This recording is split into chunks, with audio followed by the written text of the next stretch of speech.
Գարեգին երկրորդ վեհափառը հավատացյալների աղոթքներով խորան է բարձրանում օծելու նոր ձեռնադրված 6 քահանայի։ Ամենայն հայոց կաթողիկոսի հետ հոգևոր դասն աղոթում է հայոց ազգի, Հայաստանի այց եկեղեցու, բանակի ու Արցախ աշխարհի համար։ Մինչ հավատացյալները հաղորդակցվում են Տիրոջ խաչապայտի մասունքին, որ գյուտ խաչի տոնին է դուրս բերվել։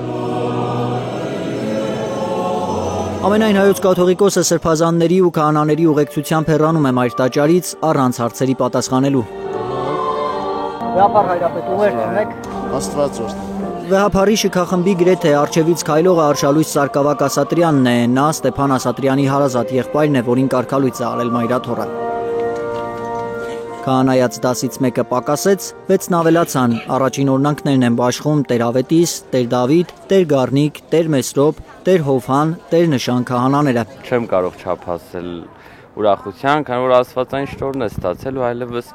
քահանագործությամբ պիտի ծառայես ազգիդ, եկեղեցուդ ու մեծ պատասխանատվություն ունենալով պիտի փորձես ամեն ինչ անել հաջողության համար։ Տեր Նշանը հասկացնում է, որ չի պատասխանելու հակաեկեղեցական արշավի մասին հարցերին, մինչդեռ Կիրակի մայր տաճարի բակում գրեթե բոլորի քննարկման թեման է Հովաննավանքում կատարվողը։ Իրենց մատուցած պատարակից հետո այդ խորանը պետք է 7 օր գինով եւ մեռոնով լվացվի, որովհետեւ դա սրբապղծություն է։ Կարգալույց եղած քահանա Նիկողայոս Հովանեսյանը նաև Ստեփան Ասատրյանին օգնող սարկավակներին է ճանաչում, նրանցից մեկին էլ է մայրաթոռը հեռացրել եկեղեցուց։ Ինքը մենակ չէր այնտեղ, ինքը իր հետ էին նաև մարդիկ, ովքեր որ էլի դուրս են մայրաթոռից, սարկավակ կար այնտեղ ես տեսա, որը որ համացանցում հայտնի է իր հայոյախոսությամբ։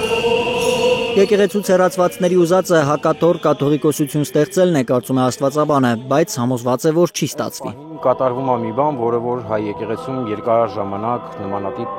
բան չի եղել։ Այսինքն փորձում են հակաթոռ ինչ-որ մի բան ստեղծել,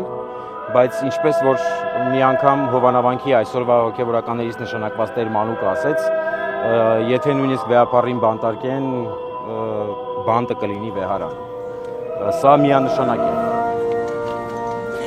Վեհարանից դուրս գալուց հետո օրնյալ Կիրակի է մաղթում մայրաթոռ Սուրբ Էջմիածնի եկեղեցական հայեցակարգային բաժնի տնօրեն Ռուբեն Վարդապետը եւ Հովանավանքում կատարվողը բեմադրություն անվանում։ Դա պատարակ չի եղել, դա ընդհանրապես եղել է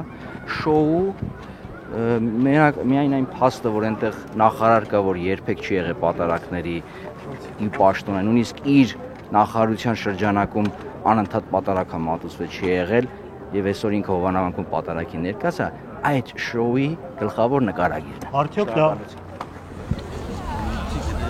Ալբերտ Սերոփյան, Նորայր Շարբաթյան, Անի Ղանդիլյան, Հայլուր։